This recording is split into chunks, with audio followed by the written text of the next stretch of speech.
This week on our tryst with destiny, let me begin with a dire quote.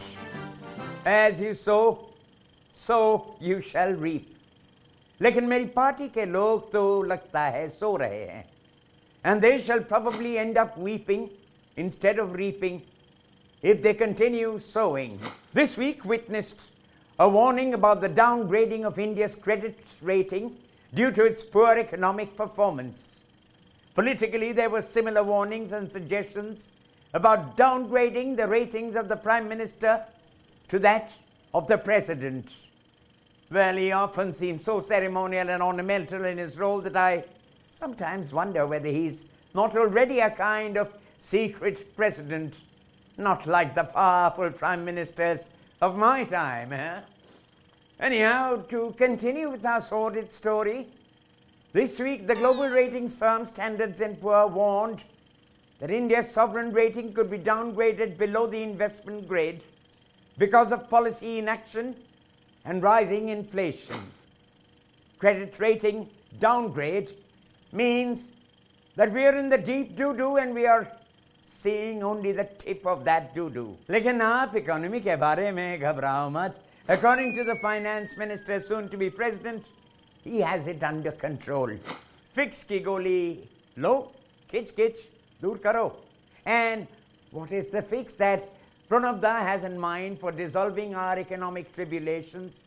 A normal monsoon for a bumper crop and a declining crude oil prices for the bumper-to-bumper traffic. A bit crude, I should say. We should then do a rain dance, light our puja diyas with crude oil, and hope for the best. Not very confidence-inspiring. What was confidence-inspiring, at least for A. Raja, our ex-telecom minister, was the rousing welcome that he got when he reached his home state of Tamil Nadu after being released on bail. Raja was welcomed with baja and fans wearing T-shirts that said, "Braveheart who conquered Tihar jail." And pray, what did Braveheart do to be in Tihar jail in the first place?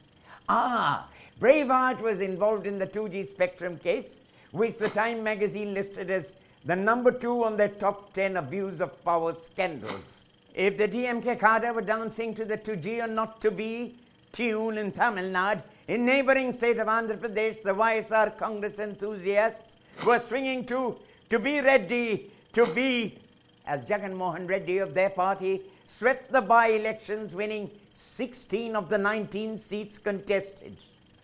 Congress managed to get just 2 and are miserably moaning to be or not to be, as the massive routing and defections loom large. Jagan is still in jail, but promises to be in power in 2014. I guess one thing that has stayed in the political establishment since my times is that it's still an honor to be in jail. Only those with a clear conscience and bare coffers can offer themselves for arrest, like Anna Hazare. When some Congress leaders recently called the Lokpal team anti-national and foreign-funded, Anna retorted by asking them to arrest him if they think he is a traitor. When will you learn, my scam-ridden party men? He is good, Anna, and you are kote sikke.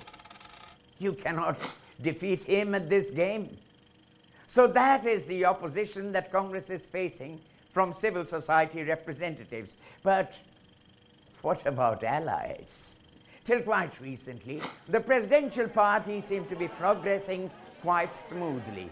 Everybody thought it would be business as usual. The Congress, as the leading party of the UPA, would propose the name, allies would agree, there would be elections, and that would be that.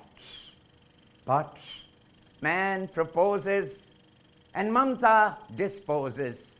But that's if man proposes. If Sonia proposes, the disposing isn't quite that easy, as Didi has learned.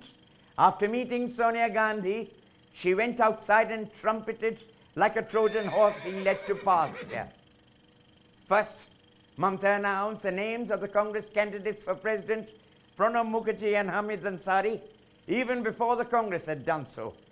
And then, with Mulayam Singh, announced an entirely different presidential candidates panel. And her panel had Prime Minister Dr. Manmohan Singh, Prime Minister to President directly. Mamta truly seems like Bhasmasur of mythology, who was determined to turn everybody to ashes, enemy or ally. Then Mohini charmed Bhasmasur to self-destruct. But today there is no Mohini, only Mohan, Manmohan. Any pretense of authority he had turned to ashes. But she burned herself too. Pranab is through as the UPA candidate and has support from all who matter. And Mamta, she has no support whatsoever. In my time too, we had occasional difficulties while making a selection for president. But never like this. For example, I wanted C. Rajagopalacharya as the first president of India, but had to settle for Rajendra Prasad, who served 2 full terms and wanted a third. I put a stop to that by proposing a constitutional amendment to restrict the president's term to a maximum of 2. My daughter too had faced opposition when she favored V.V. Giri over Neelam Sanjeeva Reddy, an opposition that ended up truncating the Congress. Whatever problems we may have faced, at least our allies never made laughing stocks of us. We did that ourselves, usually. But not like this.